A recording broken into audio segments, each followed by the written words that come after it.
రాజన్న సిరిసిల్ల జిల్లా వేములవాడ శ్రీ రాజరాజేశ్వర స్వామి దేవాలయం వద్ద భక్తులపై హిజ్రాల దాడికి పాల్పడిన సంఘటన ఆలయ పరిసరాల్లో ఉద్రిక్తతకు దారితీసింది. దక్షిణ కాశీగా ప్రసిద్ధిగాంచిన వేములవాడ రాజన్న ఆలయానికి ప్రతిరోజు వేలాది మంది భక్తులు తరలి వస్తుంటారు. ఈ క్రమంలో ఆలయ ప్రాంగణంలో హిజ్రాలు భక్తుల నుండి ధర్మం అడగడం సహజం. అయితే దర్శనార్థం వచ్చిన ఓ కుటుంబం అడిగినంత ధర్మం చేయలేదన్న కారణంతో హిజ్రాలు వారితో దురుసుగా ప్రవర్తించాయి. తర్వాత ఉద్రిక్తత మరింత పెరిగి ఓ హిజ్రా కుటుంబానికి చెందిన ఇద్దరిపై దాడి చేసింది. దీంతో అక్కడ కొద్దిసేపు గందరగోళం నెలకొంది. స్థానికులు ఇతర భక్తులు వెంటనే కలుగజేసుకోవడంతో పరిస్థితి అదుపులోకి వచ్చింది. ఈ ఘటనపై భక్తులు ఆగ్రహాన్ని వ్యక్తం చేస్తూ అడిగినంత డబ్బు ఇవ్వలేదని, భక్తులపై హింసకు పాల్పడడం సరికాదని, ఇలాంటి సంఘటన పునరావృతం కాకుండా అధికారులు చర్యలు తీసుకోవాలని కోరారు.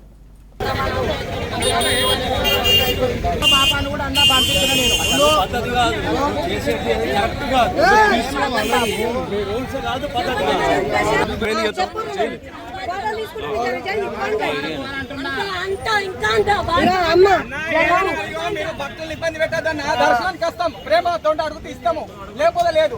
ఎందుకు కాదు, ఎందుకు ఇబ్బంది పెట్టుడు భక్తులని చెప్పే భక్తులని నీకు ఇష్టం ఉంటే అడుగు. దానమా అనేది ధర్మము. మరి అమ్మ ఆగి వాళ్ళు ఇచ్చేది ఉంటే ప్రేమతో.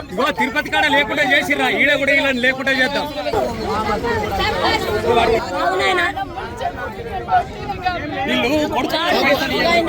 పైసలు అడుగుతున్నా తిరిగి అడుకోవాలి. అది ముసలి కొట్టడం ఎందుకు? మేము ఆల్రెడీ ఇచ్చిపోయినా, మేము ఆల్రెడీ అందరి కోసం ఇచ్చిపోయినా. ఇంకా లేట్ వచ్చినందుకు వాళ్ళని కొడతారు. ఏమైందమ్మా, అసలు ఏమైంది? వాళ్ళు ఏమంటది గరావు సత్యనా నేను మనం నేను బడి పెట్టుకొని పోతాను. నాకు కోపం రాదు. దేవుని కాడికి వచ్చిన దర్శనం సత్యనాడు నేను మనమని పెట్టుకుని వాళ్ళు ఏమైనా బాడుకోవి అని కొట్టుకున్నాం అన్న పెడువి మన ఒక్కడే పెట్టిండుగా ఎర్రబాటు వాడు ఉన్నాడు. తలగలేదా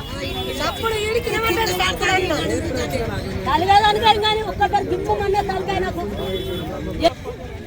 వీళ్ళు ఎందుకైనా వస్తున్నారు, మేము పైసలు ఇచ్చేసినాం ఆల్రెడీ. మా తమ్ముడు ఉన్నాడు, వాడి పైసలు ఏమంటారు ఆల్రెడీ ఇచ్చేసినామని చెప్పినాం. వీళ్ళు ఎందుకు వేసుకున్నప్పుడు వాళ్ళు గుంజుకొని పోతున్నారట. అన్ని ఎందుకు తీసుకుపోతాం అంటే మా అమ్మ తిట్టిందట.